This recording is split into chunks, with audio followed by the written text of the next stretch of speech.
Bonjour à tous. Et bien, dans le cadre des coups de fil A, on a avec nous Hubert Tissot. Bonjour Hubert. Salut Jérôme. Alors Hubert, c'est un Toulousain. Il a créé, avec des potes, je crois, Oui, un copain. un copain sur Toulouse, mais après, voilà, sur toute l'Occitanie, vous rayonnez. Vous avez créé l'UBF, c'est le sigle que tu as ici sur le cœur. Qu'est-ce que c'est l'UBF? Alors l'UBF, c'est un nouveau format de course d'ultra-distance. Alors le concept, c'est 500 km en moins de 24 heures ou alors en moins de 34 heures pour les finishers.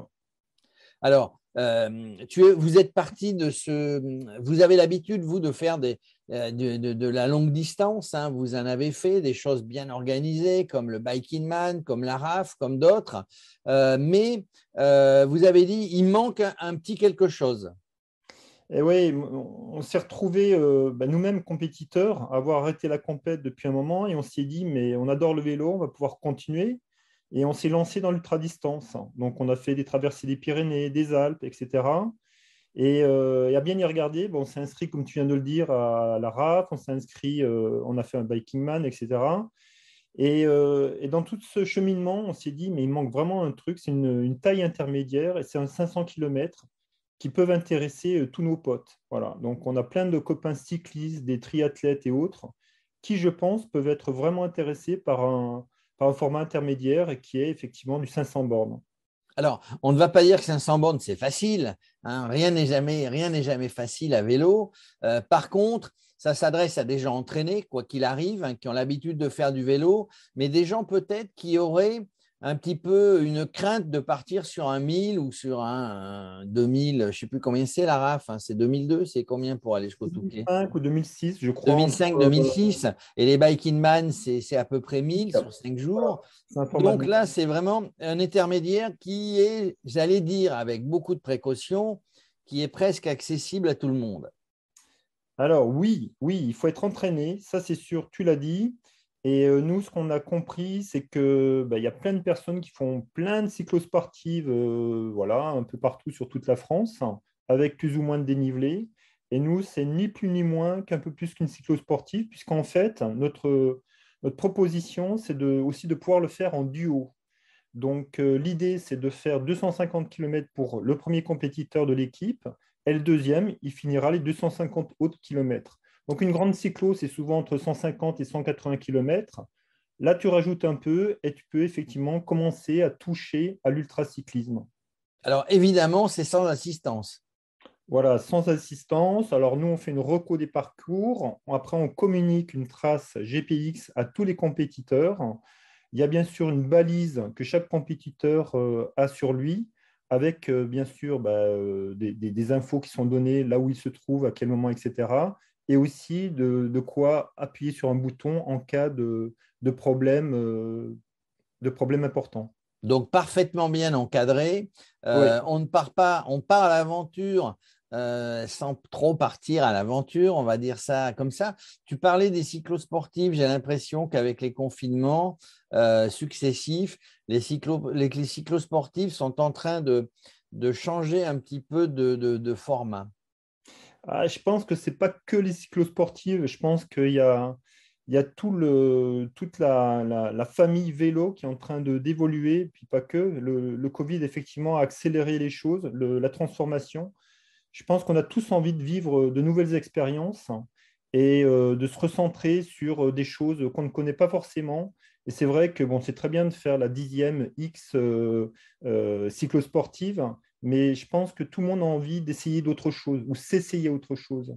Et nous, ce qu'on veut, et tu l'as très justement dit, c'est de s'essayer, mais dans des conditions, on va dire, humaines. Et ça ne s'adresse pas forcément à des super athlètes, mais à des personnes entraînées et qui ont envie de s'y essayer. Et nous, on va les accompagner là-dessus. Et à ce titre, on fait régulièrement des sorties de 200, 300 km dans le coin.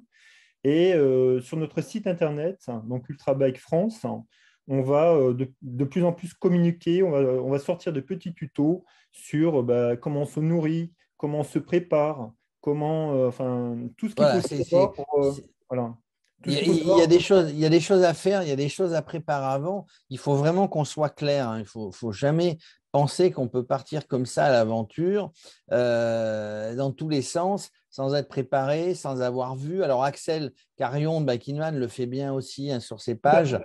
Tout à fait. Hein, vous connaissez évidemment, il n'y a pas Oui. de concurrence.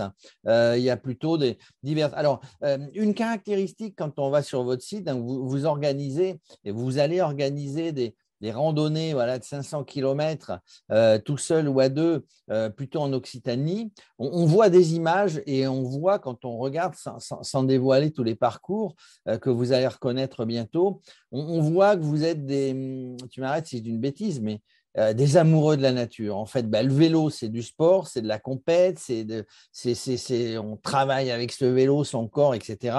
Mais on admire en même temps les superbes paysages que vous allez traverser.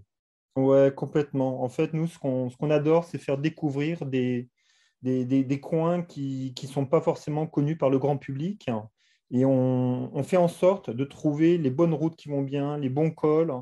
Bon, alors après, bien entendu, il y a les immanquables, hein, les cols très connus. Bien sûr, on ne va pas s'empêcher de les prendre. L'école du Mais Tour de France, hein, l'école évidemment. du Tour de France, voilà, il y a le Balès, le Portillon, le Manté, etc., etc. Donc ça, on ne va pas s'interdire de les prendre. En revanche, il y a des petits cols avant ou après qu'on essaye d'inclure dans nos parcours pour faire une grande boucle. C'est toujours un départ-arrivée de la même ville et avec un bivouac. Voilà. Et donc, effectivement, on est vraiment amoureux de la nature et on fait en sorte de trouver vraiment les bonnes routes.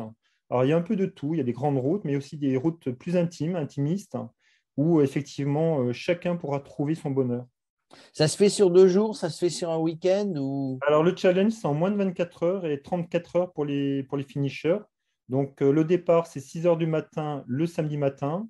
Donc, 6 heures du matin le dimanche pour ceux qui veulent remplir le défi. Donc, il faut arriver avant les 24 heures. Donc, ça va être chaud parce que c'est souvent entre 5 et 10 000 de dénivelé. Donc, ce n'est pas tout plat. Il va falloir effectivement faire ce qu'il faut. Et après 34 heures, pareil, il ne faudra pas trop traîner, mais c'est faisable. Voilà. Voilà, c'est quand on parle d'objectifs d'ailleurs dans la vie professionnelle, dans la vie d'amusement et dans tout, il faut toujours se fixer des objectifs, mais les objectifs doivent toujours être atteignables parce qu'autrement, si les objectifs ne sont pas atteignables, on part plutôt dans du dégoût et on ne revient pas. Or, votre but, c'est de faire revenir chaque année et puis en tout cas sur l'année dans les différentes régions, dans les différents départements. On va avoir, je parlais tout à l'heure d'Occitanie, on va avoir la Haute-Garonne, on va avoir l'Ariège, on va avoir les Pyrénées-Orientales et peut-être après les autres départements comme le Gers et comme d'autres. Donc voilà, il ne faut pas dégoûter les gens sur leur première participation, même d'ailleurs sur leur deuxième. Tout à fait. Donc, on va les amener à se préparer. Donc, on va faire plein de tutos. Ils pourront venir s'entraîner avec nous. C'est déjà le cas. On en fait grossir notre communauté. Et l'idée, c'est effectivement après de gagner tous les départements français, de multiplier ces compétitions pour que effectivement on ait une multiplicité de parcours différents. Voilà.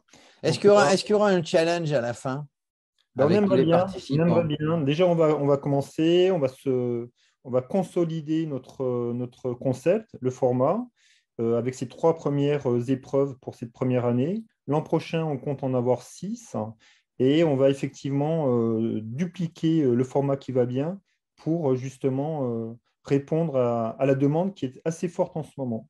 Alors, je reviens très brièvement sur quelque chose que tu as dit tout à l'heure, hein. Le site, c'est ultrabikefrance.fr. Il y a une zone où vous donnez des conseils, ça c'est très important. Oui, alors oui et non, parce que pour l'instant, elle est un peu pauvre, cette page, mais Non, mais on est en elle train va de trouver. s'alimenter petit à petit, hein. Voilà, Vous êtes jeune, si je puis dire. exactement, on est en train de faire les tournages pour effectivement apporter toutes les informations nécessaires aux personnes qui se disent oh, c'est super intéressant votre concept. Et puis au bout d'un moment, j'ai plein de mails qui me disent les sacs, on fait comment, la lumière, on fait comment, on se nourrit comment, etc. Donc tout ça, on va apporter toutes les réponses pour que justement tous les compétiteurs ils puissent partir l'esprit tranquille, se retrouver avec eux-mêmes et vivre une belle aventure. Eh ben voilà, ça fait rêver. Donc je répète, et on va le mettre d'ailleurs, donc l'UBF, hein, Ultra Bike France, le site internet.fr. Et puis si vous avez des tas de questions. Vous pouvez contacter sur les pages Facebook ou sur le site Hubert Tissot qui va vous renseigner, qui va vous dire ce qu'il faut faire, ce qu'il ne faut pas faire. Et vous serez prêt pour le mois de juillet, je crois, à la mi-juillet, à Première faire la date. première rando sur la Haute-Garonne. Voilà, 16 et 17 juillet, donc départ de Labège à Toulouse. Alors, on ne pourra pas être là parce qu'on sera en plein Tour de France. Et Je crois oui, qu'on sera pas très loin, hein, nous, Radio Cyclo. À un moment donné, on passe dans l'Ariège, on passe dans les Hautes-Pyrénées, on va finir dans le Lot, donc on va contourner Toulouse. On ne sera pas là, malheureusement, sur cette rando, mais peut-être que sur d'autres. Prochainement, on viendra y faire un tour. Merci Hubert de tous ces renseignements. Et puis, on croise les doigts. Longue vie à l'UBF. bon, super. À bientôt. Merci beaucoup, Jérôme.